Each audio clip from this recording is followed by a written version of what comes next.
যাদের নেতা ছিলেন সৈয়দুস শুহাদা ইমামে হুসাইন আলী মাকা আলাইহিস সালাম, যাদের নেতার নাম হচ্ছে আপনার মাওলা আলী শেরে খোদা রাদিয়াল্লাহু তাআলা আনহু, যাদের নেতার নাম হচ্ছে হযরতে খালিদ বিন ওয়ালিদ রাদিয়াল্লাহু তাআলা আনহু, যাদের নেতার নাম হচ্ছে হযরতে উমরে ফারুক রাদিয়াল্লাহু তাআলা আনহু। এ প্যারে মুসলমান, আমাদের নেতারা যদি এত পাওয়ারফুল হয়, আমাদের নেতারা যদি এত শক্তিশালী হয়, আমাদের নেতারা যদি এত হৌসলাওয়ালা হয়, তবে আজ আমরা কেন এত ভীতু? আজ আমাদের হৌসলা কোথায় হারিয়ে গেল? আজ আমরা কেন নিজের গায়রাতকে ভুলে গিয়েছি? আজ আমাদের সন্তানদের বুকে প্রতিবাদের জবাব কেন নেই? আজ আমাদের সন্তানদের সিনায় প্রতিবাদ করার মতো সাহস কেন নেই? না থাকার কারণ হলো এটাই যে আমাদের সন্তানকে মাওলা আলী শেরে খোদার ইতিহাস শোনানো হয় না, আমাদের সন্তানদেরকে মাওলা হুসাইনের আপনার ক্ষমতার কথা শোনা হয় না, আমাদের সন্তানদেরকে মাওলা আব্বাসের কথা শোনানো হয় না, আমাদের সন্তানদেরকে আজ আপনার ধরিয়ে দেওয়া হয়েছে বড় বড় মোবাইল। আর এই মোবাইলের মধ্যে আমাদের সন্তানরা আপনার যত নাঙ্গা নাচ দেখতে ব্যস্ত, উলুঙ্গ নাচ দেখতে ব্যস্ত, ছোট ছোট ড্রেস পরনেওয়ালা ফিল্ম দেখতে ব্যস্ত, যার কারণে মুসলমান নিজে নিজের গায়রাত হারাতে বসেছে। এ মুসলমানের যদি মাথায় চলে আসতো যে না, আমরা তো এ ছোট পোশাক পরে নাচ দেখার জন্য দুনিয়াতে আসিনি, আমরা যদি দুনিয়াতে এসেছি তো মাওলা আলী মুশকিল কুসার গোলাম হয়ে এসেছি, আমরা দুনিয়াতে এসেছি তো খালিদ বিন ওয়ালিদের অনুসরণকারী হয়ে এসেছি, আমরা দুনিয়ায় এসেছি তো ইমামে হুসাইন আলী মাকা আলাইহিস সালামের গোলাম হয়ে এসেছি। প্যারে মুসলমান, যখন আমার আকাকে, আমার নেতাকে এই কথা যখন আমার মাথায় ঢুকে যাবে, আমার নেতার মহব্বত যখন আমার দিলে বসে যাবে, তখন আমার অন্তর থেকে দুনিয়াবি খব দূর হয়ে যাবে। কিন্তু আজ আমাদের মাথায় আমাদের নেতার কথা নেই, আমাদের দিলে আমাদের নেতার মহব্বত নেই। প্যারে মুসলমান, আপনাকে নেতার পাওয়ারটা বুঝাই যে নেতার পাওয়ার কতটা হয়। আজ স্বাভাবিক আমাদের সচরাচর দুনিয়াতে দেখতে পাচ্ছেন যে কেউ যদি টিএমসি করে তো ও নিজের পার্টির পাওয়ার দেখাচ্ছে, মানে মমতা ব্যানার্জির পাওয়ার ও দেখাচ্ছে। কেউ যদি বিজেপি করে তো ও নরেন্দ্র দামোদর মোদির পাওয়ার দেখাচ্ছে। প্যারে মুসলমান, কিন্তু আপনি একবার ভেবেছেন যে এরা কয়দিনের নেতা? এরা তো এদেরকে তো নেতা বানিয়েছি আমরা নেতা বানিয়ে এদের দলে আমরাই আছি, আবার ওদের আমাদের দেওয়া ক্ষমতা দিয়ে আমরাই ওদের নাম নিয়ে ক্ষমতা দেখাতে চাচ্ছি। কিন্তু প্যারে মুসলমান, আমাদের হাকিকি যিনি নেতা, যিনি আসলেই আমাদের লিডার, যিনারা আসলেই আমাদের লিডার, তিনাদেরকে কখনো আমরা লিডার বানাইনি, তিনাদেরকে নেতা বানিয়েছেন তো স্বয়ং আল্লাহ পাক বানিয়েছেন। তিনাদেরকে নেতা স্বয়ং আল্লাহ পাক বানিয়েছেন। বলেন মাওলা আলী শেরে খোদাকে নেতা কে বানিয়েছেন? আপনারা? আমরা?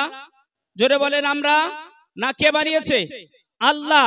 আপনার ইমামে হাসানকে নেতা কে বানিয়েছেন? আল্লাহ। হযরতে হুসাইনকে নেতা বানিয়েছেন কে? আল্লাহ। আর আমরা তিনাদের গোলাম, তিনারা হলেন আমাদের নেতা, তিনারা হলেন আমাদের আকা। আমার গৌসে পাককে আমাদের নেতা বানিয়েছেন কে?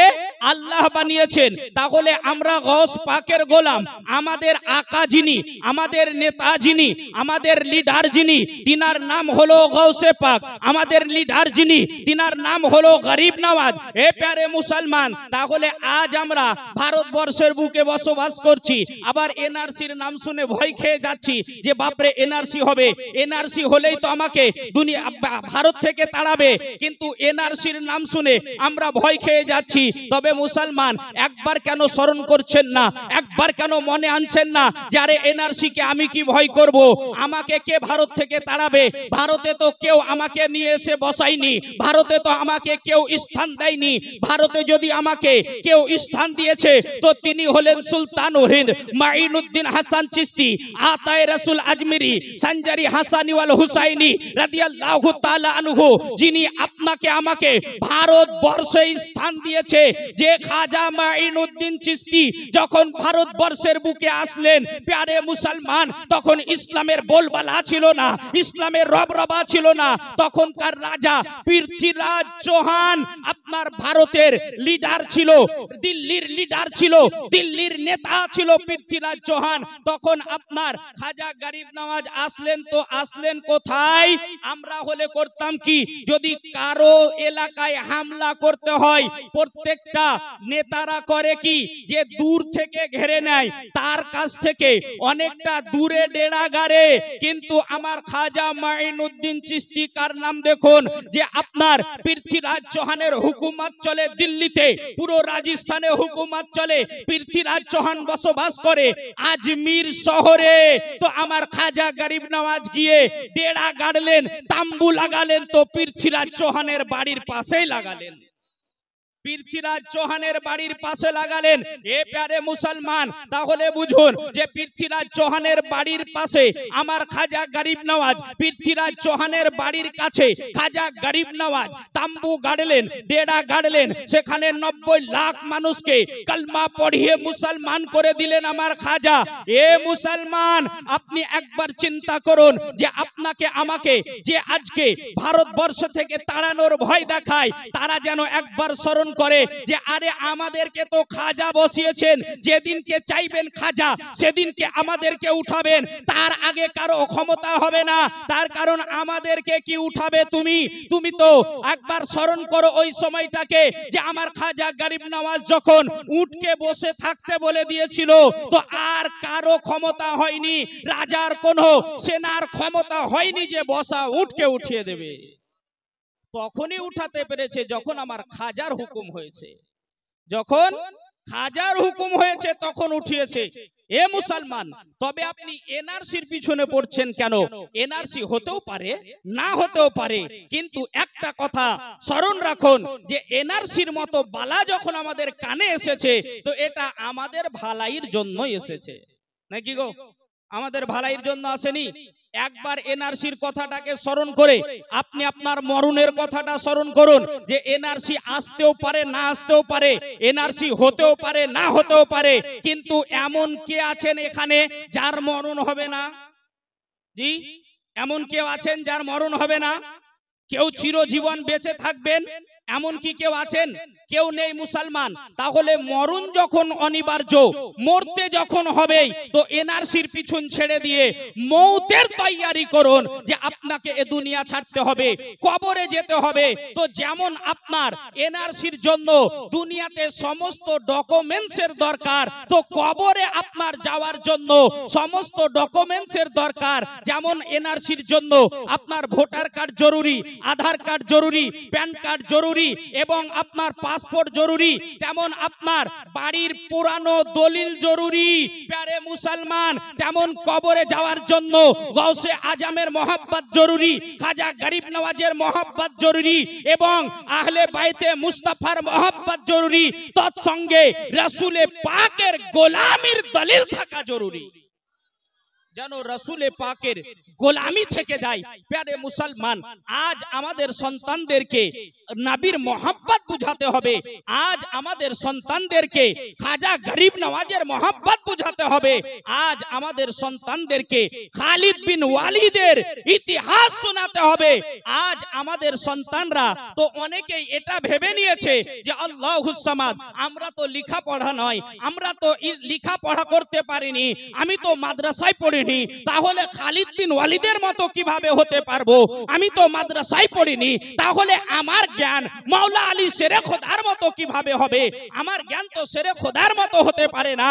এ প্যারে মুসলমান, আপনি মাদ্রাসায় পড়েননি, তার কারণে আপনার যদি খালিদ বিন ওয়ালিদের মতো অবস্থা না হয়, আপনার মহব্বত যদি ইমামে আহমদ রাজা খান ফাজিলে বেরেলভী আলাইহি রাহমাতুর রিদওয়ানের মতো না হতে পারে, তবে তো গাজী ইলমুদ্দিনের মতো হতে পারে। জি, গাজী ইলমুদ্দিনের মতো হওয়া তো স্বাভাবিক। তার কারণ আপনারা জানেন কি জানি না গাজী ইলমুদ্দিনকে? প্যারে মুসলমান, গাজী ইলমুদ্দিন যখন ভারত পাকিস্তান ভাগ করা হয়নি তখন তিনি আপনার ভারতেরই ব্যক্তি ছিলেন। আপনার এখন বর্তমানে তিনার বাড়ি পড়ে পাকিস্তানে। তো ও পাকিস্তানের এক যুবক যার নাম হচ্ছে গাজী ইলমুদ্দিন, লেখা পড়া দিক দিয়ে আপনার স্কুলে পড়াশোনা করেনি, ওয়া আ পর্যন্ত চিনত না।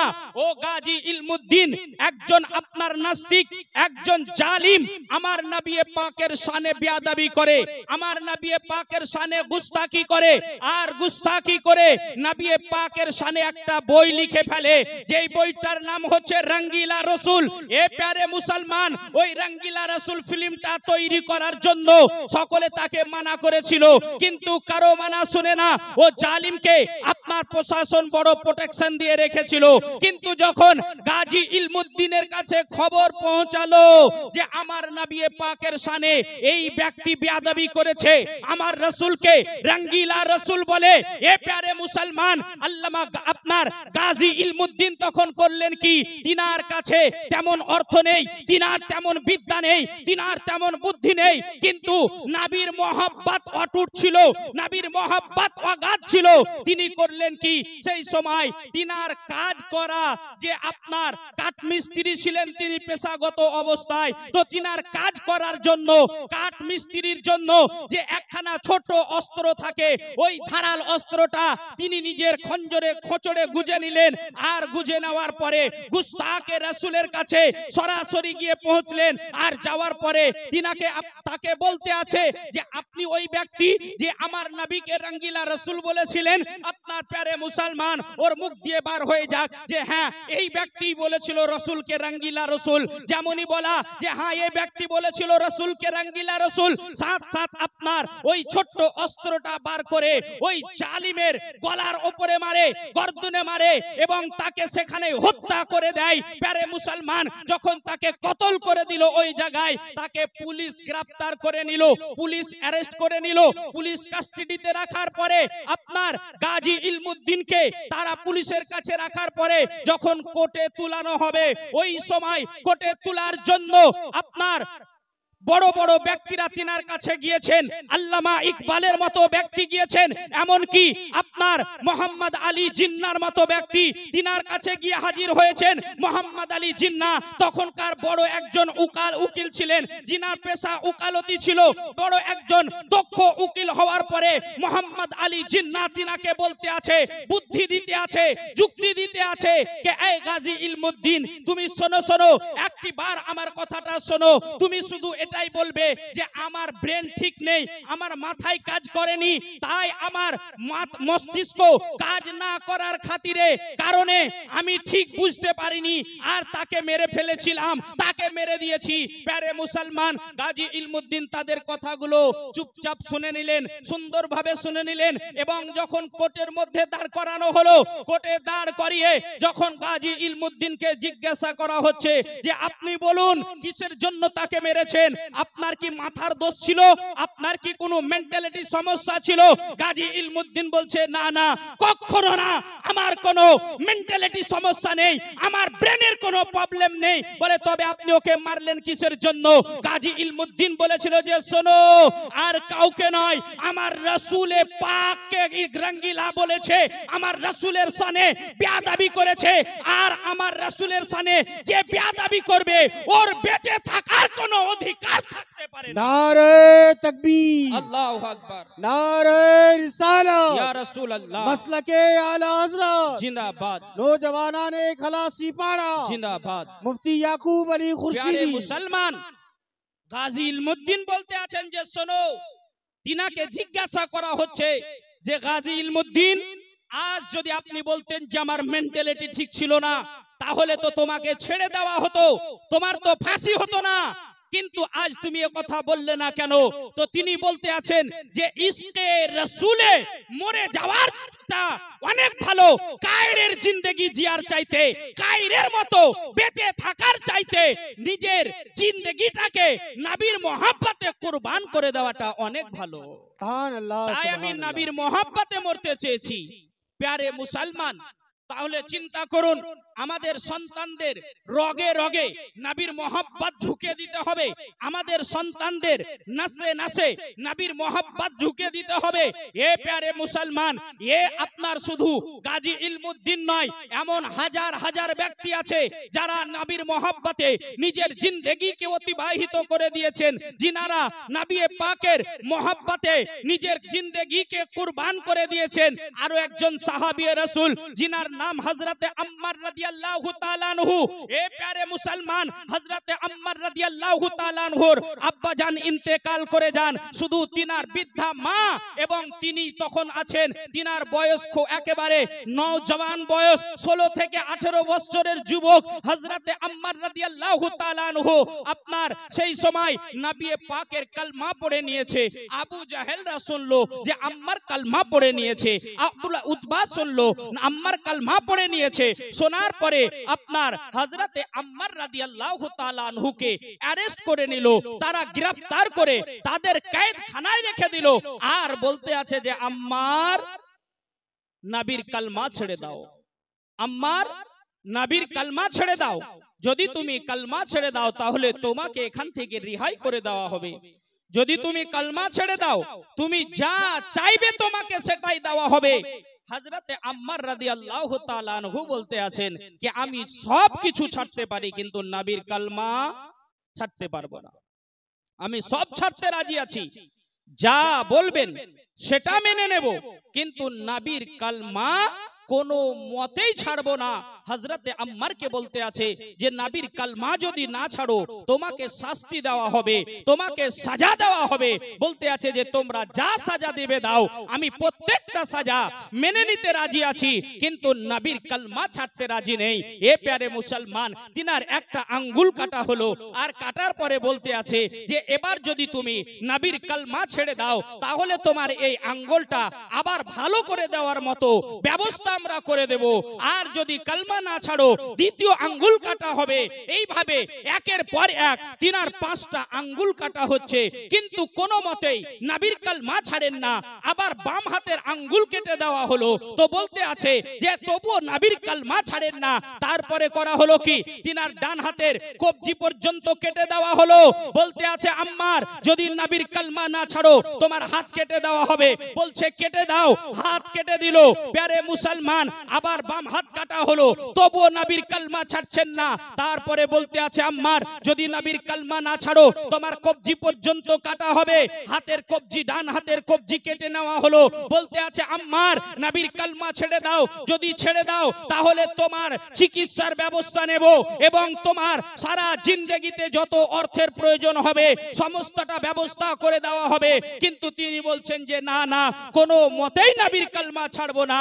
এ প্যারে মুসলমান, আবু জাহেলের দলেরা তখন আপনার করলো কি, বলতে আছে এক কাজ করা হোক, তাও যাও যাও তোমরা সকলে মিলে যাও আর এর মাকে ধরে নিয়ে আসো।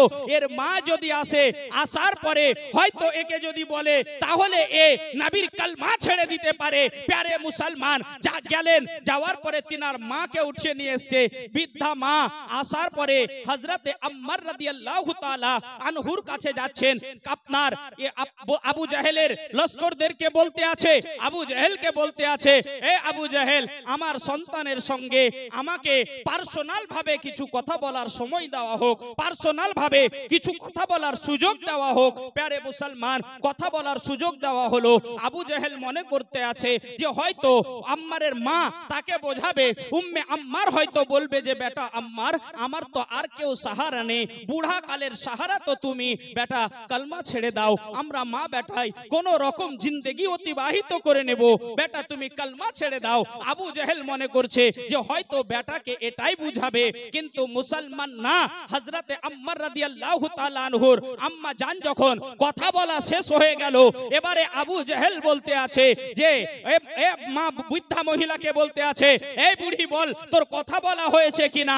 হযরতে উম্মে আম্মার বলছেন যে হ্যাঁ কথা বলা হয়ে গেছে, আমার সন্তানের সঙ্গে যা কথা বলবে তোমরা বলো। এ প্যারে মুসলমান, তখন আপনার আবু জাহেল করলো কি, হযরতে আম্মার রাদিয়াল্লাহু তাআলা আনহুর কাছে আসলো, আসার পরে বলছে যে আম্মার এবার তো তাহলে তুমি নবীর কালমা ছেড়ে দেবে।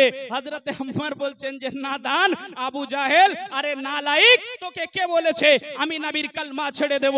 কোন মুহূর্তে আমি নবীর কালমা ছাড়বো না, কোন রকমে আমি নবীর কালমা ছাড়বো না। বলে তোমার মা কি তোমাকে বুঝায়নি? তোমার মা কি তোমাকে কালমা ছাড়তে বলেনি? তখন হযরতে আম্মার রাদিয়াল্লাহু তাআলা আনহু বলছেন যে এ আবু জাহেল শোন, আমার মা আমার হৌসলাকে আরো বাড়িয়ে দিয়েছেন, আমার মা আমার মনোবলকে আরো বাড়িয়ে দিয়েছেন। বলতে আছে যে আম্মার তোমার মা কি বলেছে? তো হযরতে আম্মার রাদিয়াল্লাহু তাআলা আনহু বলছেন যে বেটা আমার মা বলেছেন, এ আবু জাহিল আমার মা বলেছেন যে বেটা আম্মার, আরে হাত তো হাত, যদি গর্দন কেটে দেয় তবুও নবীর কালমা ছাড়বে না। আম্মার যদি গর্দন পর্যন্ত কেটে দেয় তবুও নবীর কালমা ছাড়বে না।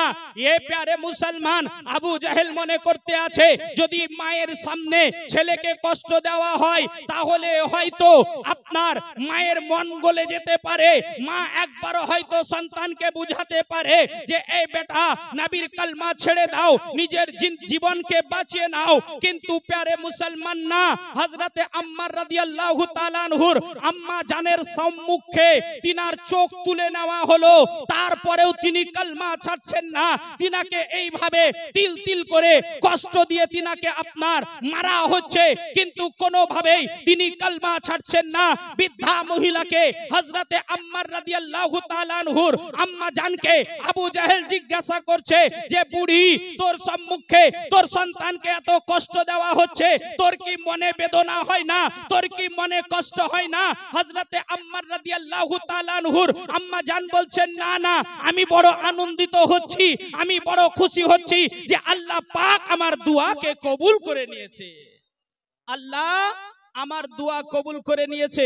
বলে বুড়ি তুই কি দোয়া কবুল করেছিলি? হযরতে উম্মে আম্মার রাদিয়াল্লাহু তাআলা আনহা তিনি বলতে আছেন যে এ আবু জাহিল, আমি যখন আমার সন্তানকে দুধ পান করাতাম তো দুধ পান করার সময় আল্লাহ পাকের কাছে আরজি করতাম যে মওলা আমার যে দুধ পান করাচ্ছি এই দুধে যতটা রক্ত তৈরি হবে প্রত্যেকটা রক্তের ফোঁটা যেন নবীর ইশক দিয়ে তৈরি হয়, মুহাব্বতে মুস্তাফাতে তৈরি হয়। আল্লাহ আমার সন্তানকে তো তুমি জিন্দেগি দিয়েছো, এর জিন্দেগি তো একদিন তুমি নিয়ে নেবে, আল্লাহ এর মওত তো একদিন হবে, কিন্তু মওত যখন হবে তখন যেন ইশকে মুস্তাফাতে মওত হয়ে যায়। নবীর মোহাব্বত নিয়ে যেন আমার সন্তান দুনিয়া থেকে বিদায় নিতে পারে, নবীর মোহাব্বতে যেন নিজের জিন্দেগিকে উৎসর্গ করে দিতে পারে, নবীর প্রেমে যেন নিজের জিন্দেগিকে কুরবান করে দিতে পারে। এ প্যারে মুসলমান, এরই জন্য তো হযরতে উম্মে আম্মার রাদিয়াল্লাহু তাআলা আনহার আপনার এই আদর্শ আমার মায়ের ভেতরে থাকা দরকার, এই আদর্শ আমার বোনের ভেতরে থাকা দরকার, এই আদর্শ আমার বেটির ভেতরে থাকা দরকার যে নিজের সন্তানকে ছোট থেকে বড় করব তো তার ভেতরে নবীর মোহাব্বত ঢুকিয়ে দেওয়ার চেষ্টা করব, নবীর মোহাব্বত ঢুকিয়ে দিতে হবে। প্যারে মুসলমান, আজ আমরা সকলেই জানি যে যিনি ভারতবর্ষের আগে যখন ভারত এবং পাকিস্তান এক ছিল তো যিনি আপনার ভারতবর্ষের জাতীয় গানটি লিখেছিলেন কে সারে জাহাं से अच्छा हिंदुस्तान हमारा हम बुलबुले है इसकी ए गुलसिता हमारा। এ প্যারে মুসলমান, এটা লিখেছেন কে? আল্লামা ইকবাল। তো আল্লামা ইকবাল ইনি কত বড় একজন আশিকে রাসূল ছিলেন, কত বড় নবী পাকের প্রেমিক ছিলেন, নবীর কেমন দিবানা ছিলেন, সুবহানাল্লাহি ওয়া বিহামদিহি। এ আল্লামা ইকবালকে আপনার কিভাবে এত বড় আশিকে রাসূল বানানো হলো, কোন ইউনিভার্সিটিতে পড়ে এত বড় আশিকে রাসূল হলেন, সুবহানাল্লাহি ওয়া বিহামদিহি। আপনার আল্লামা ইকবালের মা তিনাকে যখন দুধ পান, তিনার সন্তান যখন গর্ভে আছে, আল্লামা ইকবাল যখন মায়ের গর্ভে আছে তো উনি করতেন কি আপনার দরুদে পাক পড়তেন, দরুদে পাক পড়ে হাতের মধ্যে ফুঁক দিতেন আর নিজের পেটে বুলাতেন, দরুদে পাক পড়ে হাতের মধ্যে ফুঁক দিয়ে নিজের পেটে বুলাতেন। একদিন আপনার আল্লামা ইকবালের মায়ের বান্ধবী তিনার সহেলি তিনাকে জিজ্ঞাসা করছে যে বোন তুই কি হাতের মধ্যে পড়ছিস আর পেটে বুলাতে আছিস? তো তিনি বলতে আছেন যে বোন আমি দরুদে পাক পড়ছি আর পেটের মধ্যে বুলাচ্ছি আর আল্লাহর কাছে এটাই দোয়া করছি যে মওলা আমার পেটের মধ্যে যে সন্তান আছে, আল্লাহ আমার গর্ভের মধ্যে যে সন্তান আছে এই সন্তানকে তুমি আশিকে রাসূল বানিয়ে দিও, আশিকে মুস্তাফা বানিয়ে দিও। প্যারে মুসলমান, মা যখন সন্তান গর্ভে ছিল আল্লাহর কাছে দরুদ পড়ে পড়ে এ দোয়া করেছিলেন। তো সন্তান যখন জন্মগ্রহণ করলো তো তিনি আল্লামা ইকবাল আলাইহির রহমাত তৈরি হলেন। আর তিনার কথা হলো কি मोहम्मद की मोहब्बत शर्त अव्वल है, मोहम्मद की मोहब्बत दीन हक की शर्त अव्वल है, अगर हो इसमें कुछ खामी तो सब कुछ नामुकम्मल है। प्यारे मुसलमान, एमनी अल्लामा इकबाल अलैहि रहमार मुखे एक कथा आसेनी कि मोहम्मद की मोहब्बत दीन हक की शर्त अव्वल है, अगर हो इसमें कुछ खामी तो सब कुछ नामुकम्मल है। प्यारे मुसलमान, तिनार मा যখন দুধ পান করিয়েছেন তখন থেকে আল্লাহর কাছে আরজি জানিয়েছেন যে মওলা আমার সন্তানকে নবীর আশিক বানিয়ে দিও, আমার সন্তানকে নবীর প্রেমিক বানিয়ে দিও, আমার সন্তানকে নবীর দিওয়ানা বানিয়ে দিও। কিন্তু আমরা কি নবীর দিওয়ানা বানাচ্ছি নিজের ছেলেকে? জি, আমরা নিজের সন্তানকে ভর্তি করব কোথায়? ইংলিশ মিডিয়ামে। আমি বলি না যে ইংলিশ মিডিয়ামে পড়ান না, ইংলিশ মিডিয়ামে পড়ান। তার কারণ আপনার সন্তানকে একদিন এলাকার ব্যারিস্টার বানাতে হবে, এলাকার মুখ্যমন্ত্রীও বানাতে হবে। এ প্যারে মুসলমান, তাহলে অত দূর পৌঁছাতে গেলে আপনার ইংলিশেরও দরকার আছে। আপনি ইংলিশ শিখান তাকে দেশি ভাষা হিসাবে, কিন্তু নবীর মহব্বত অতি অবশ্যই তাকে শিখিয়ে দিন। নবীর মহব্বত অতি অবশ্যই তাকে শিখিয়ে দিন, যেন জিন্দেগিতে কিছু করলে যেন নবীকে মহব্বত যেন করে, নবীর মহব্বত যেন অন্তরে থাকে। এ মুসলমান, এরই জন্য বলবো জিন্দেগিতে কিছু করুন আর না করুন, নবী পাককে মহব্বত করুন, নবীকে ভালোবাসতে শিখুন। এরই জন্য তো আশিকে রাসূল বলতে আছেন যে মন যদি দিতে হয় নবীকে দিও, ভালো যদি বাসতে হয় নবীকে বাসিও, মন যদি দিতে হয় নবীকে দিও, ভালো যদি বাসতে হয় নবীকে বাসিও। আমার দুঃখ যন্ত্রণা নবী সইতে পারেন না, মোদের দুঃখ যন্ত্রণা নবী সইতে পারেন না, ওই নবীজির মহব্বতে দরুদ পড়িও। সবাই বলেন মন যদি দিতে হয় নবীকে দিও, ভালো যদি বাসতে হয় নবীকে বাসিও, মন যদি দিতে হয় নবীকে দিও, ভালো যদি বাসতে হয় নবীকে বাসিও। এ প্যারে মুসলমান, নবীর যদি ভালোবাসা বুঝাতে চান, নবীর মোহাব্বত যদি সন্তানকে বুঝাতে চান, তাহলে আপনার সন্তানকে ইমামে আহমদ রাজার মাসলাকটা বুঝিয়ে দিন। আপনার সন্তানকে যদি নবীর প্রেম বুঝাতে চান, নবীর ভালোবাসা বুঝাতে চান, তাহলে মাসলাকে আলা হযরতটা বুঝান। এ প্যারে মুসলমান, ইমামে আহমদ রাজা খান ফাজিলে বেরেলভী আলাইহি রহমাতুর রিদওয়ান কার নাম ও আহমদ রাজা, জিনার জন্ম হয়েছে উত্তর প্রদেশের বেরেলির সরজমিনে, জিনার আব্বা জানের নাম হলো নাকে আলী খান। এ খান বংশের ছেলে, বেরেলিতে জন্ম, উত্তর প্রদেশে জন্ম, আর সারা দেশের সুন্নি মুমিনের দিলে তার জায়গা কিভাবে হয়ে গেল? সারা দেশের সুন্নি মুমিনের দিলে তার জায়গা কিভাবে হয়ে গেল? এ প্যারে মুসলমান, তিনার জায়গা পুরো জগতের সুন্নি মুসলমানের দিলে, সুন্নি মুসলমানের অন্তরে। এরই জন্য হয়েছে যে তিনি সুন্নি মুসলমানকে সুন্নি কাকে বলে এটাই ইমামে আহমদ রাজা খান বুঝিয়ে দিয়েছেন। সুন্নি কাকে বলা হয় এই কথাটা আমাদেরকে বুঝিয়েছেন তো ইমামে আহমদ রাজা খান ফাজিলে বেরেলভী আলাইহি রাহমাতুর রিদওয়ান বুঝিয়েছেন। যখন আপনার মানুষ দরুদে পাক পড়তে থাকতো তো একটা দল তৈরি হলো যাদের নাম হলো ওয়াহাবি। এ প্যারে মুসলমান, এই দলটা আশিকে রাসূলদেরকে বলতে শুরু করলো যে না না, নবীর প্রতি দরুদ পড়া যাবে না। তো দরুদ পড়া চলবে কিনা এই উত্তরটা ইমামে আহমদ রাজা আমাদেরকে বুঝিয়ে দিয়েছেন। আবার আপনার যখন কোন আশিকে রাসূল মিলাদ মাহফিলে নবীর প্রতি আপনার কিয়াম করতেছিল তখন এ ওয়াহাবি এ নাজদিরা বলতে শুরু করলো যে তোমরা নবীকে সালাম করছো, ইয়া নবী সালাম আলাইকা পড়ছো, এইভাবে নবীকে সালাম করা যাবে না, ইয়া নবী সালাম আলাইকা পড়া যাবে না।